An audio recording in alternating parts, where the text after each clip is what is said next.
Can evil people perform miracles? We're going to discuss that and other things regarding this section because we are reading through the Bible, the law, Genesis to Deuteronomy over the course of this year. This is Wake Up to the Bible. I'm Daniel Kaplan. I'm here with my father, Dr. Kaplan. Now today we are going to be reading Exodus 7:8 through 8:6, and I'll be reading from the Robert Alter translation. I'd like to mention that the first meeting that Moses and Aaron have with Pharaoh, they don't do the serpent then. You know, that's with the next meeting. Mm-hmm. And it's interesting to me. Yeah, the first meeting he just says, make more bricks without straw. Right, but they don't even show a sign at that point. Yeah, it's at that point. But somehow Pharaoh seems to look at these people as the representatives of the slave population. He doesn't immediately incarcerate them.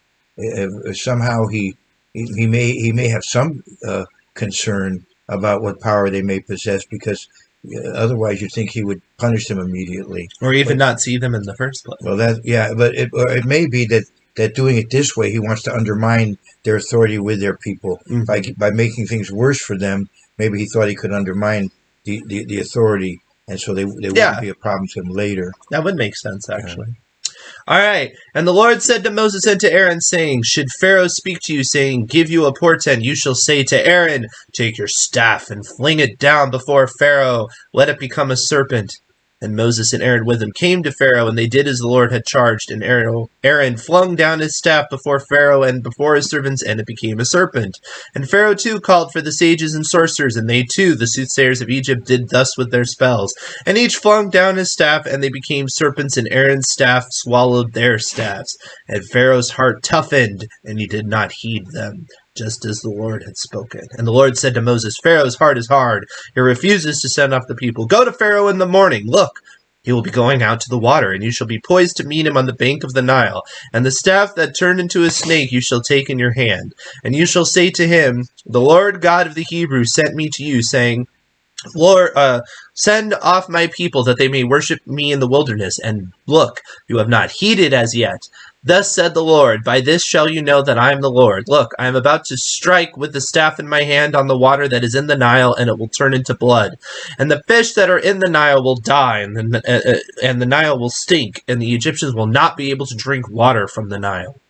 And the Lord said to Moses, say to Aaron, take your staff and stretch out your hand over the waters of Egypt, over their rivers, and over their Nile channels, and over their ponds, and over all the gatherings of their waters, that they may become blood.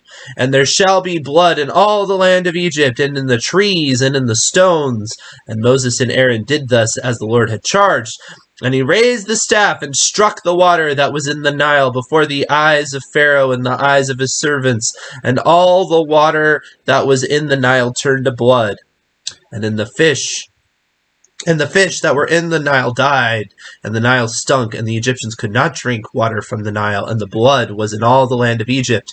And the soothsayers of Egypt did thus with their spells, and Pharaoh's heart toughened, and he did not heed them, just as the Lord had spoken.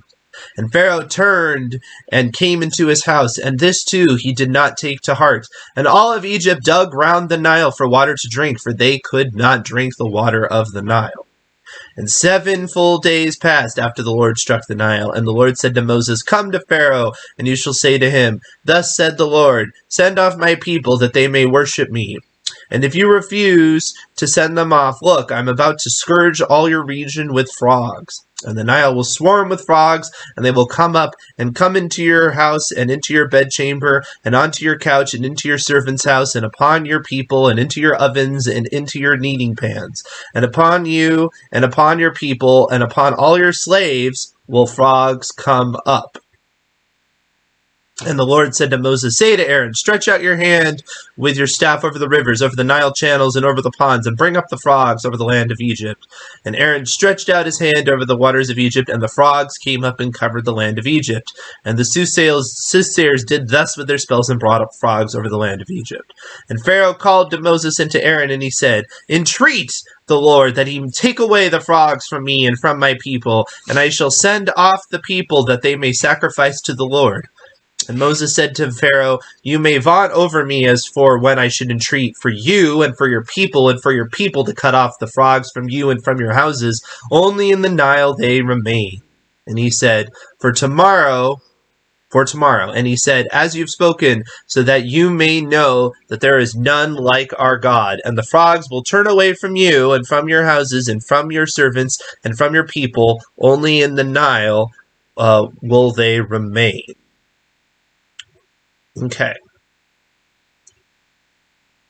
All right. So we have the first two plagues plus the sign of the snake. So let's go back to the beginning here of this section. And immediately you have the staff being flung before Pharaoh. Aaron flings down the staff and it becomes a serpent. And then you have Pharaoh calls for the sages and sorcerers, and they did too. And Robert Alter says, "did thus with their spells," which is kind of interesting. Some people talk about the fact that they were able to, there's a way you can hold a snake and make it stiff, looks like a staff, and then I guess if you withdraw that grip, then the snake will revert back to its natural behavior. And maybe they went and did that. That's at least a possibility. Right. Yeah, it doesn't. The question we posed at the beginning is, is it possible that forces of evil are being allowed to do similar signs, or is this deception? And I do not think that the account is particularly clear on this point.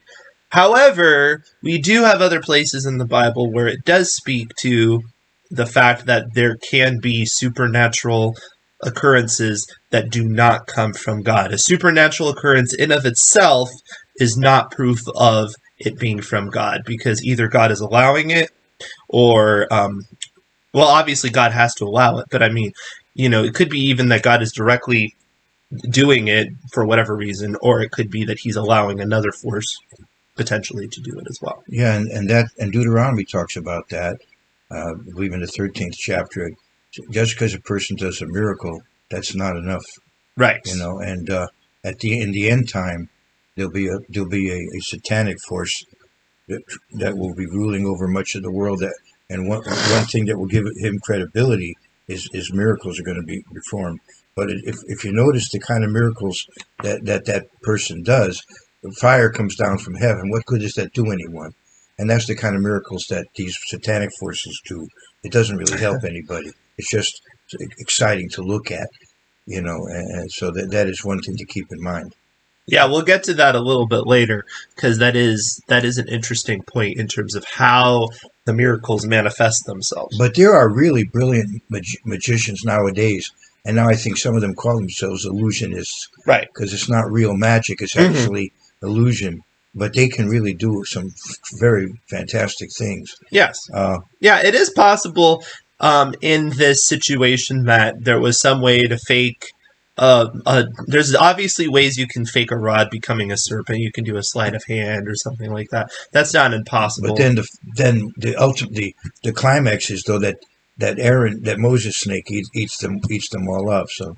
Which is obviously very unusual. Very miraculous. Snakes don't really tend to do such behavior. I wanted to mention I don't know how many other snakes there were, but that's like a lot for a snake to eat in one little moment. In 2 Timothy 3. And I don't even know when it says swallowed if it's necessarily eaten too. It just says swallowed. Like there's a lot of different ways you can take that. It could be a supernatural sort of envelopment or something. All right, go ahead. In 2 Timothy 3 verse 8, Paul says to Timothy, "Now as Jannes and Jambres resisted Moses, so do these also resist the truth.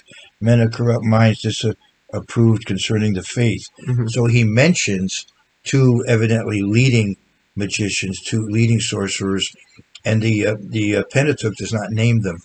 Evidently, there's some tradition as to what their names were that Paul, records. Does Josephus? Paul records. I needed to do really more research on how these names were known. But Paul does name them. In the 10 Commandment movie, Yul Brynner says, "Janus, come here, so, he brings that in. Mm-hmm. But I'll maybe later on, I'll try to go back and get Prince more. of Egypt doesn't. They just make up names that don't. They don't make it. They don't use these names. Mm-mm. That's too bad. It's like Hotep and Hoy or something. Yeah. Oh no. Yeah. All right. Well, they get a lot of things wrong in Prince of Egypt. They don't even have Aaron going to Pharaoh. It's Moses and Zipporah. It's like completely messed up. But anyway. Oh, okay. Yeah. So Pharaoh, Pharaoh, they fling him out. But even though but the point is, even though whatever it was, even if it was a miracle, obviously God is still showing that he's the better miracle, right? And yet Pharaoh's not listening. So, and then the next thing it says, it tells Moses to go out and meet him in the water. Now, somebody has pointed out, I saw this in Dennis Prager's commentary, and I'm not sure, I don't think he originated it. I think he got it from somewhere else. But there is a pattern to the plagues that there's for the first 9. Right, there's like 3, 3, and 3. Yeah, 3, 3, and 3. Because for the first one in the sequence, God tells Moses where to go, and then the second one he meets him in the palace, and then the third one it just happens. Right, that's the case with each of the third one, the sixth one, and I think the ninth one. Right, it goes like that. Yeah, so that's kind of cool. Yeah. A 3 pattern of 3. Again, we're getting back to the 3s, so that's nice. Nice mathematical pattern. Another mathematical pattern you will find is in this chapter. You see the word Nile 14 times. I've also heard that as well. I didn't actually count them, but I'm inclined to believe that person. Because they seem reputable. So I mean, they don't seem reputable. But yeah. But again, and then we have the Nile is going to be blood for 7 days, which ties to creation. The fact that God is the master of all creation, and Egyptians worshipped creation as a god in of itself, and so he is elevating himself over the powers of nature. And of course, it's a call back to the fact that they threw babies into the Nile. And so this is obviously something to... the first plague, the first sign was the serpent. That wasn't a plague. The first plague is something that does affect the whole community, and it really should be a reminder to what they were complicit in. Because, you can't just make a decree saying throw babies in the water and it happens. People had to go along with it. They had to not resist. And so, yes, they were complicit as, oppressive of a regime Pharaoh was. There was no insurrection that we are aware of, so they were complicit in it. So it is a judgment against them, and it would be something that would be a pretty harsh reminder of them that, I mean, not to use the word like karma, but it's like the whole, this reminder of what you were involved in. They were complicit, in the oppression of the Israelites. Right. It wasn't just Pharaoh oppressing them; it was the Egyptian people oppressing this group that was living with them. Right. Right, and that's something to remember, because do I think there were probably, fairly decent sort of people that got mixed up in it? Yeah, that probably is what happened. But on the other hand, on average, as a community, they were judged, and that does happen. And that there is a sense with justice that sometimes you have to look at the whole, and you can't pinpoint every individual person. Now, here's the thing, too. We do know ultimately at the end of the story that a mixed multitude leaves with them. So for all we know, some of these signs did cause some of the Egyptians to defect along the way.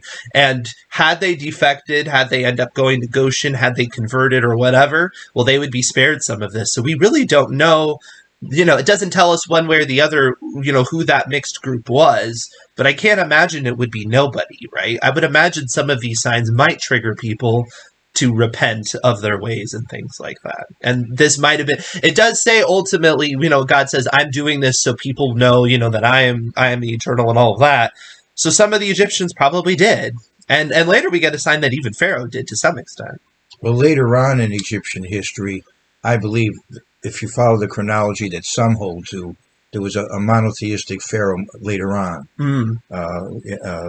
Now, see, there was a theory that, Moses was a disciple of this monotheistic Pharaoh, accepting a different chronology for the Exodus. Right. But if you accept the Exodus as mid-15th century BC, then that monotheistic Pharaoh comes later. Right. I'd like to mention that if you keep listening to these podcasts, I have some provocative things to say about the mixed multitude later on. Whoa. Dun, dun, dun.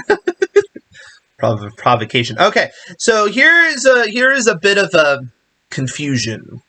And this is, I know, you're going to want to be confused. We'll figure it out. We can get through it together.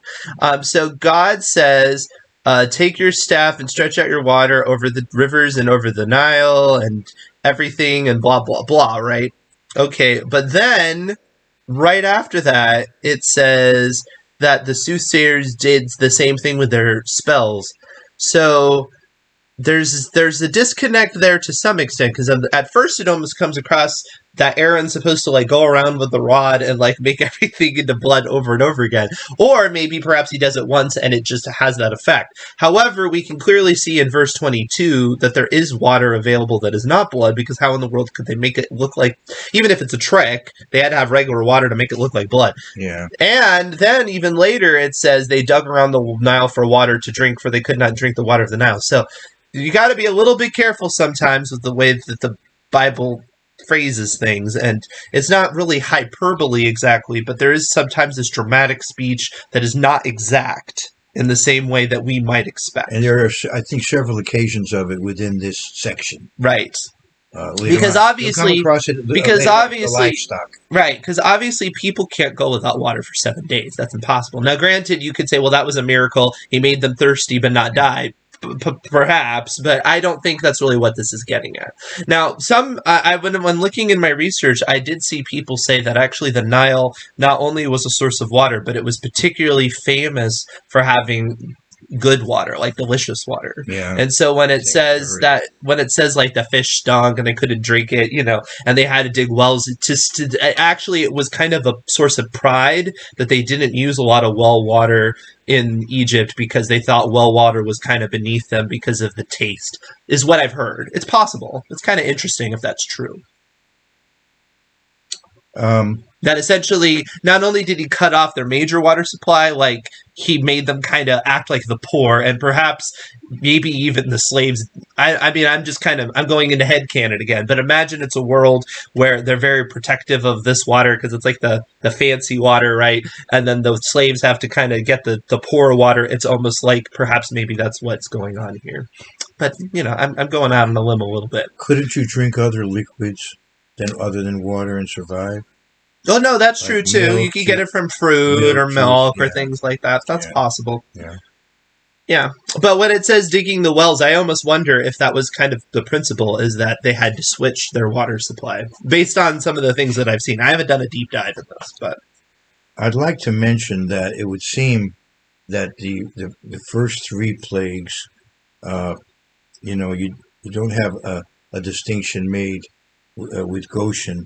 But there's a definite distinction made with plague number 4, that Goshen is going to be spared, and that's where the Israelites lived. Now, it seems to me that the Israelites were living in Goshen, but they were slaves, so probably the Egyptians drafted them from that area and took them other areas for periods of time to work, and then they maybe would return to Goshen. That was their base where they lived. right. But if they're going to be slaves, they were probably taken, and therefore they would be scattered all around Egypt. Now, what I think happened is that as these plagues started happening, there's chaos, and these slaves were able to then get back to Goshen and consolidate there, and that's why, beginning with the fourth one, that whole area is spared, because they were able to kind of flee back to their home turf during this chaos, and so they would be therefore protected. I see. If you think of the Ten Commandment movie, it always seemed to me very, very impractical. If the slaves are living in Goshen, how do they commute to work every day to build, all these cities? So Right. You could say, well, in those days, the cities were being built in that area. All right, fair enough. But another possibility, too, is that they were living in Goshen, but from time to time, they would have to serve wherever they were taken to serve. That makes sense. Yeah. Goshen was kind of like the retirement area, I guess. Where they lived. People, maybe some of the materials that they would ship out would be made there. You know. Right. Yeah. Yeah. Because the big thing that's brought up is the bricks, right? So maybe they made the bricks there and then they shipped the bricks out or something because maybe that was a good area for it or something like that. Yeah, that's interesting. I'd like to know more about that. I wonder if there's anybody that has done like particular research and stuff like that. So it says 7 full days. And so the question is what did the Nile look like after all this? Was it basically normal? It would seem like it would have to... you would think that plague alone, if it had just continued, would be enough to decimate Pharaoh. So you do get the idea that perhaps it did kind of basically reset itself, and that was also part of the sign, right? That it was disturbed, and then it was restored within that amount of time. Just occurred to me there might have been, as they dug other water, maybe they would have come across some fish they could put back into the river. Because the fish died in the river. Mm-hmm. So how do they repopulate the river? I mean, maybe eggs, because... Oh, eggs, okay. Yeah. Okay, eggs can hatch later. Yeah. It was only 7 days. Right, yeah, okay. But it would take a while for the population to build back up. Right, yeah, right. And also, miracles, it's possible that, right, that they were replenished, Like I said, it's possible that essentially it might have been restored to almost where it was before, just to keep things going, because otherwise that might have been enough to decimate them on their own. I'd like to make one other comment. There was a movie that came out around 1959 or so, or 60, called Exodus, and it was about the modern exodus of the Jews to the state of Israel. And there in the movie, there was a ship called the Exodus, bringing immigrants illegally into British mandated Palestine.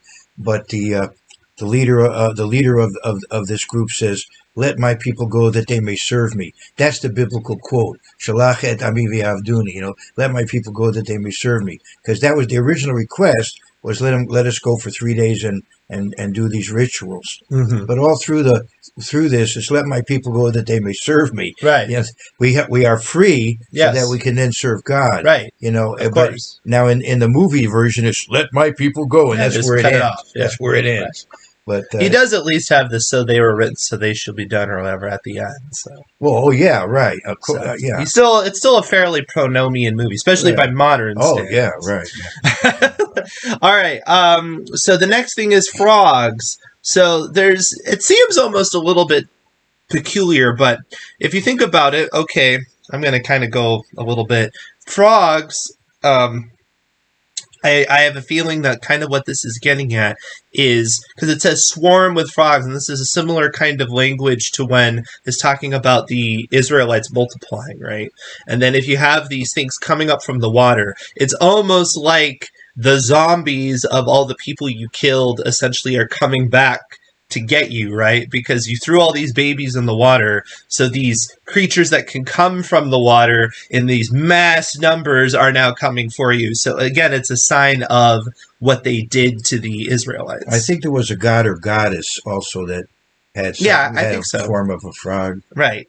But I think if you look at what it's getting at, it's like they'll just be everywhere, right? And their issue were these people, right? And they were everywhere, and they were kind of infesting them in a sense, and and they're just going to be everywhere, and they were distasteful. And I think this gets to the fact that there was definitely a class divide, a prejudice, right? And it seems like Egyptians really didn't care much for frogs when it talks about, they end up in ovens and kneading pans. It doesn't seem like the French that they probably did not consume them, because otherwise why would it gross them out so much that they're going to end up in those situations, right? It seems like they were something that was a little detestable, maybe kind of like a rat or something like that. The Egyptians, frogs can actually be dangerous. They can have diseases and stuff like that depending on the type of frog.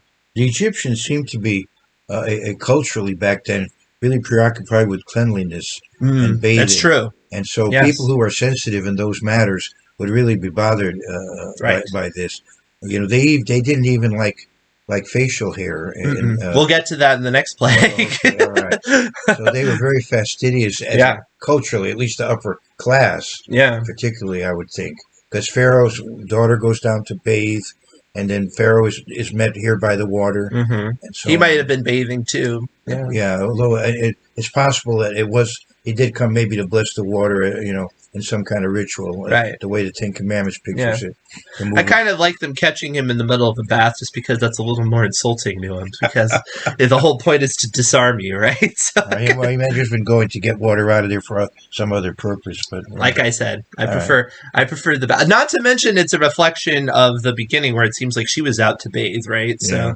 So it's a parallel. So Right. I actually tend to like that. It's like catching somebody in the shower, right? It's just very it's very disarming.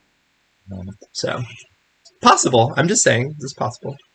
But yeah, no, I think the frogs, like it is almost a little bit comical in a way, and the kids like it, just the idea of frogs everywhere and stuff. But I think when you think of what they represent in terms of, like I said, it's almost like the zombified suns coming out of the water and just getting everywhere, and it's like it's in your bed and in your house and in your stuff. And I can see where magicians might work out some way to make frogs appear. Yeah, because what does that even mean exactly? Now, here's the thing about the magicians. So Pharaoh goes to Moses and he says, he asks him to get rid of them, right? Hold on, where is that? Yeah. He does not ask the magicians to. Yeah. At least doesn't say he does. So either he did and they failed, and so he has to ask Moses, or perhaps Pharaoh is already smart enough to realize that the pharaohs can't really do much. Yeah, the magicians can only make a few frogs come up, but not over the whole land, like. Yeah, it doesn't. Not good enough. Not good enough, right?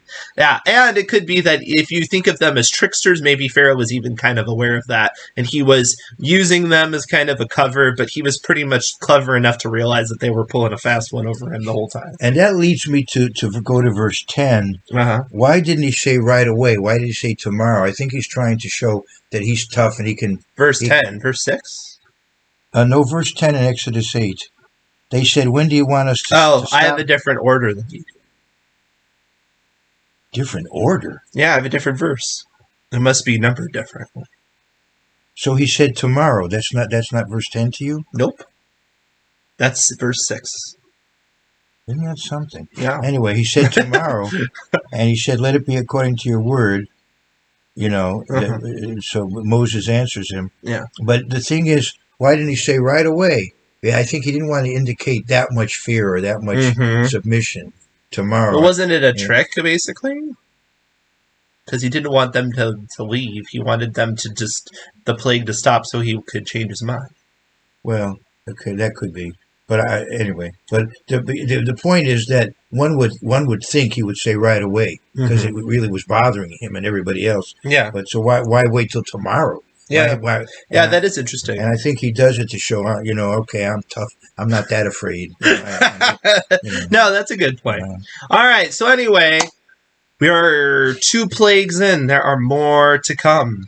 Okay. And I don't mean our commentary. Hopefully that's not a plague. Hopefully that's helpful. I'd like to mention, that coming out of the background of the Seder, we would recite these praise, Dam, Saradea, Kin, Amaro, Ever, Shakin, and so on. We would recite these plagues. Yeah. But when we recited the plagues, we were supposed to pour out a little bit of wine to indicate some, commiseration with the Egyptians. Right. Although it became kind of lighthearted in many a Seder, because the custom tended to be to take your pinky, put it in the wine, and take a drop out for each plague. And for the children, it was kind of like a game. But I do think that Cecil B. DeMille had that in mind. He had that awareness in mind. At the end of the dramatic scene of the Ten Commandment movie, when the Egyptian army is drowning, we have Nina Foch playing the Egyptian princess who's with the Israelites at that time with her adopted son.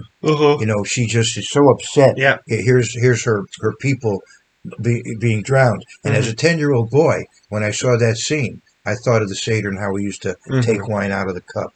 I connected it that way. Yeah. Well, the people who made Prince of Egypt said for those sort of stuff, they thought of it as like V-Day or something. It's like on the one hand, you're like very happy that it's over, but on the other hand, you do reflect on the cost to get to that point. I think they had Moses going back and looking over the scene or something, or something like that. And but there's also when you see the plagues, you get they're very they make you feel a lot of compassion for the Okay. for the All right. Egyptians. Yeah. I'm not as familiar with that movie. I've memorized the 1956 one. Sure. All right. So anyway, we will see you tomorrow. Please like, subscribe, hit the bell.